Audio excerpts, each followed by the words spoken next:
Es un gusto estar con ustedes. Soy Paula Jiménez Correa y les doy la bienvenida a Así es Asia, el magazine semanal de France 24 que aborda las múltiples realidades de este continente. Estos son nuestros titulares.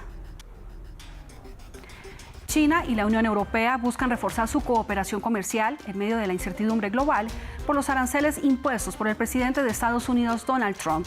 Analizamos en esta edición el presente y futuro de esta relación económica. Tailandia ilegaliza el uso del cannabis recreativo y de ahora en adelante solo se podrá vender a quienes tengan una receta médica. Conoceremos las consecuencias que traerá esta medida. Iremos a Kirguistán, donde impulsan la construcción de viviendas con cáscaras de arroz, una apuesta ecológica para un país que sufre de escasez de agua y es vulnerable al cambio climático. Iniciamos este recorrido por el continente asiático con la expectativa de la próxima cumbre China-Unión Europea, en la que ambas partes buscarán reforzar su cooperación ante el panorama de incertidumbre comercial que se cierne a nivel mundial. Se espera que los días 24 y 25 de julio se lleve a cabo en Beijing este encuentro de líderes de alto nivel para marcar la hoja de ruta en su relación económica de cara al desafío que implican los aranceles impuestos por el presidente de Estados Unidos, Donald Trump, tanto a Europa como a China. Para analizar este tema, le doy la bienvenida a Miguel Sebastián, profesor de Economía de la Universidad Complutense de Madrid y exministro de Industria, Turismo y Comercio de España. Profesor, gracias por aceptar esta invitación. Empecemos por hablar de cómo ha sido el desarrollo de esas relaciones comerciales entre China y la Unión Europea y cómo se han ido cambiando y desarrollando con el paso del tiempo.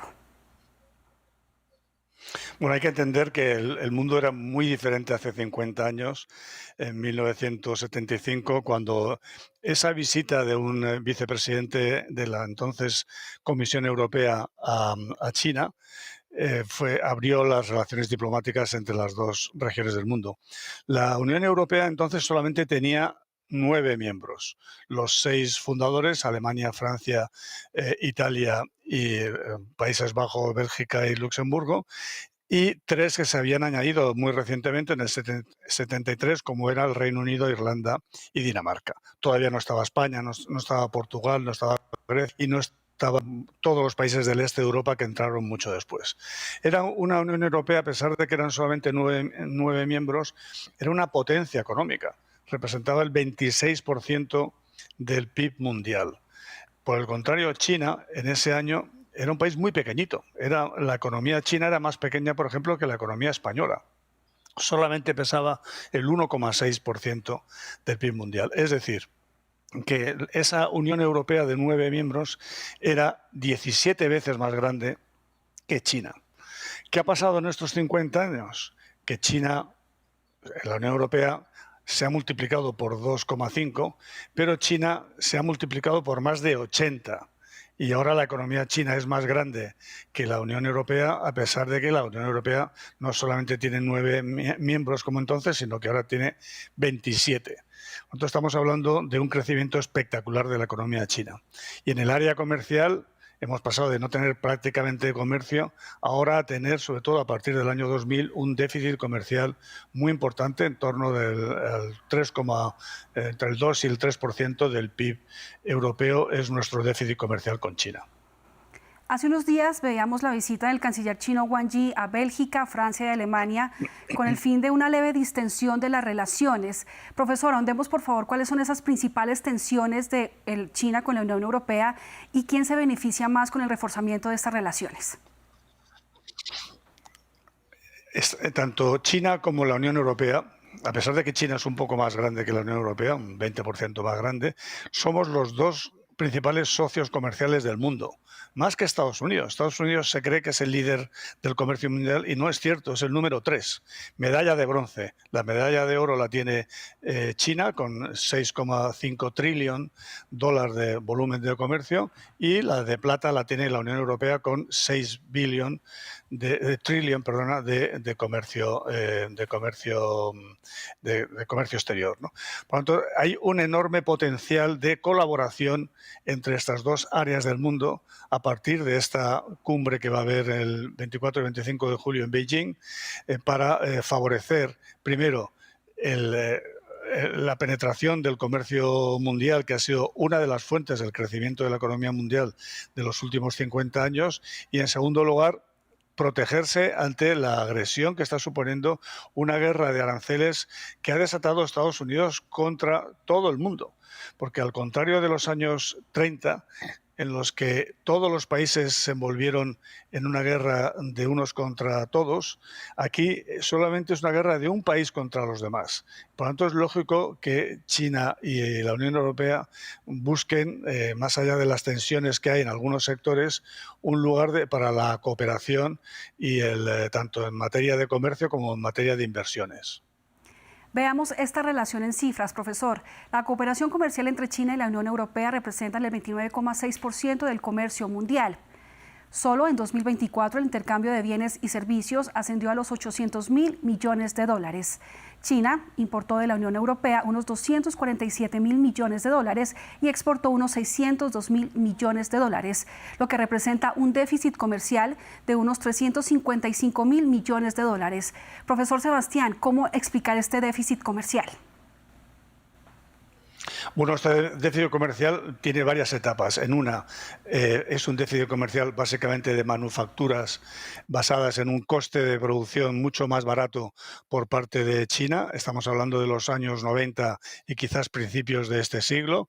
Y la segunda etapa, que es más desde 2010 hasta hoy, donde China ha hecho un avance tecnológico brutal en muchísimos sectores, como puede ser, por ejemplo, el vehículo eléctrico, las energías renovables, la inteligencia artificial, la robótica, etcétera, y donde China está vendiendo a todo el mundo, pero también a Europa, buena parte de estos servicios con alto contenido tecnológico.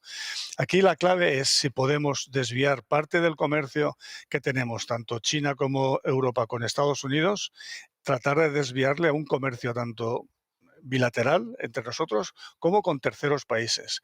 Hay regiones del mundo donde la cooperación entre China y la Unión Europea es clarísima. Una es América Latina, donde China está llenando el vacío que ha dejado Estados Unidos y donde hay países europeos, como por ejemplo España, que tienen una presencia muy importante.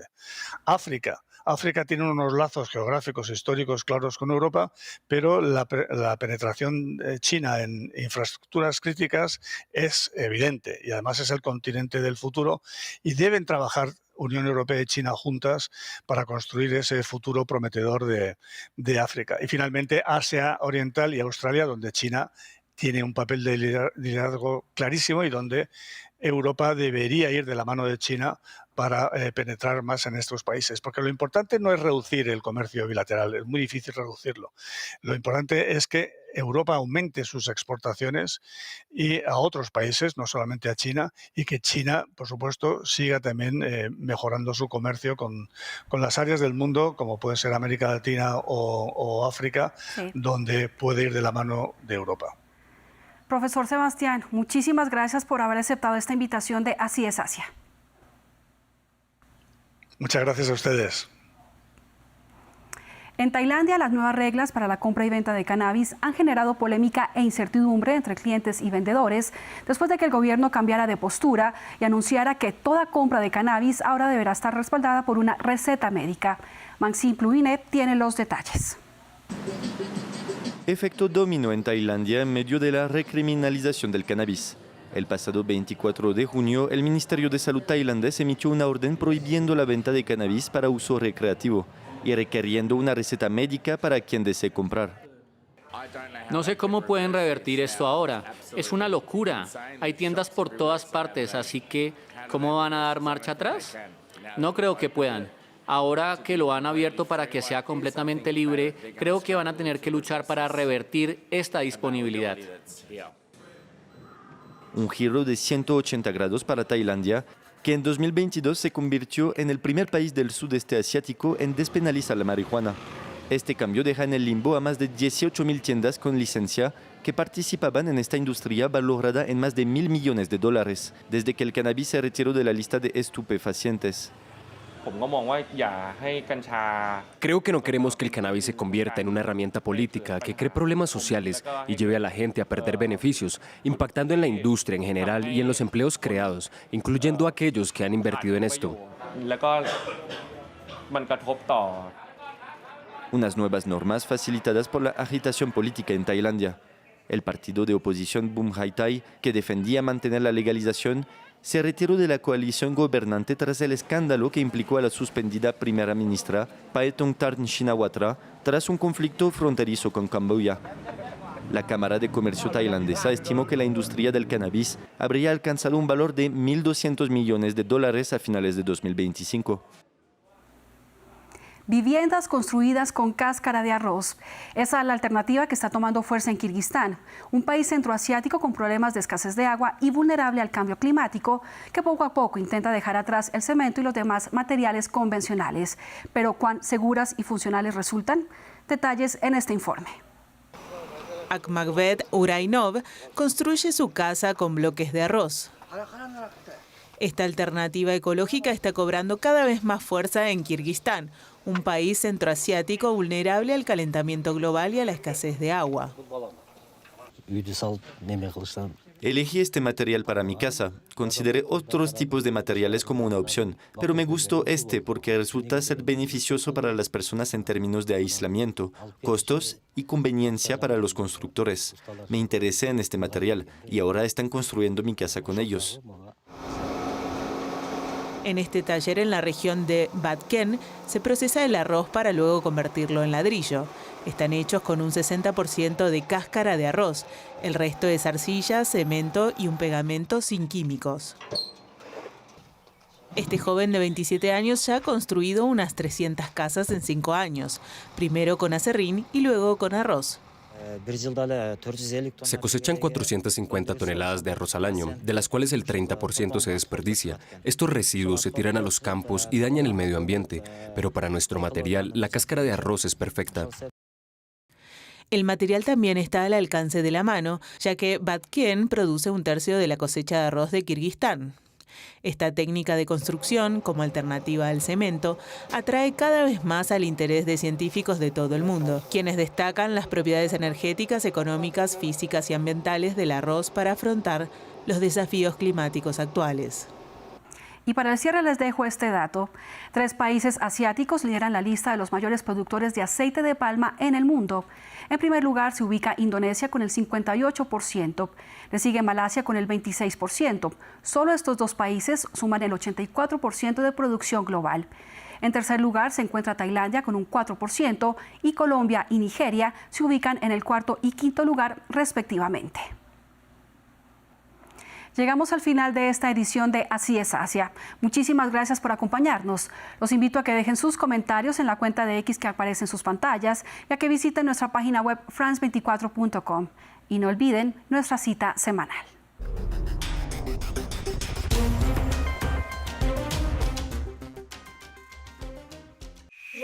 Ellos observan, alertan, testifican, filman, fotografían. Son la voz de los que no la tienen. Son sus ojos alrededor del mundo.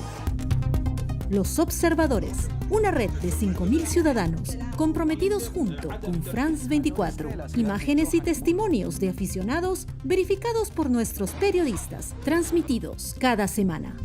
Acompáñenme en Los Observadores por France 24 y france24.com.